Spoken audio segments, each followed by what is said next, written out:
Have you ever found yourself running after someone, hoping that your effort alone could make them stay? You text, you call, you try to impress, and yet she drifts further away.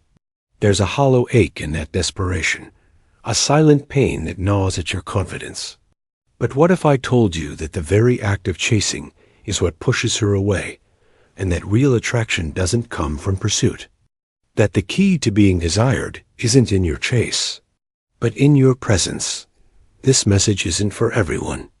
It's for the men who felt invisible, the ones who've invested their time, their energy, and their heart, only to be met with indifference. It's for the men who are ready to stop seeking validation in someone else's approval and instead discover a deeper power within themselves. But before we start, I deeply appreciate if you comment your thoughts after you finish the discussion, and consider to subscribe if it motivates you to change. Today, we're going to explore why chasing a woman rarely works, and how you can attract her naturally without losing your self-respect or your dignity. Chasing is born from fear. Fear of loneliness, fear of rejection, fear of not being enough. You text endlessly. You compromise your own needs. You bend your values in an attempt to make her notice you. But here's the truth. Desire is never forced. True attraction is magnetic, effortless, and unspoken. Think about the people who naturally draw attention. There's something in them, an energy, a quiet confidence that doesn't scream for attention, but commands it. Let me tell you a story.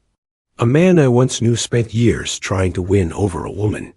He bought her gifts, rearranged his schedule for her, and put her needs above his own.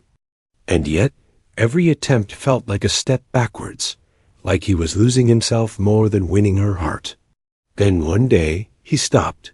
He focused on his passions, built his life, and grew into the man he always wanted to be. And without trying, she noticed. Suddenly, she saw him not as a shadow chasing her, but as a man full of life, purpose, and unwavering self-worth. That is the power of not chasing. Attraction is a reflection. You cannot make someone desire you through effort alone, because desire arises from authenticity, confidence, and independence.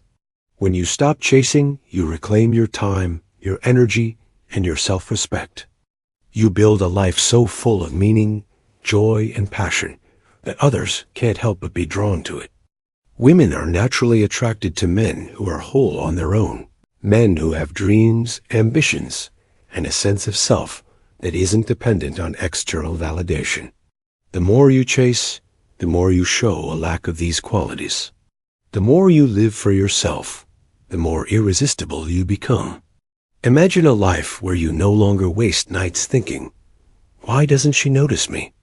Imagine waking up each day with purpose, pursuing your passions, strengthening your mind and body, and creating experiences that fulfill you. When you reach that point, the shift happens quietly, almost invisibly. You stop thinking about her, and suddenly, she starts thinking about you. You stop seeking approval, and suddenly, her admiration grows. The moment you stop chasing is the moment you become the prize. It's a profound truth. Attraction flows to those who are complete, not to those who are desperate. So here's the final truth. Don't chase her. Build your life. Cultivate your passions. Strengthen your mind, and deepen your confidence. Let your presence speak louder than your pursuit. The right woman will be drawn to your energy, your authenticity, and your unwavering sense of self. Stop seeking love externally. Let it flow from within. And when she steps into your world, it will be because she sees the man you've become, not the man who begged for her attention. Remember this. Desire cannot be forced, but it can be inspired. Be the man worth noticing, and everything else will follow.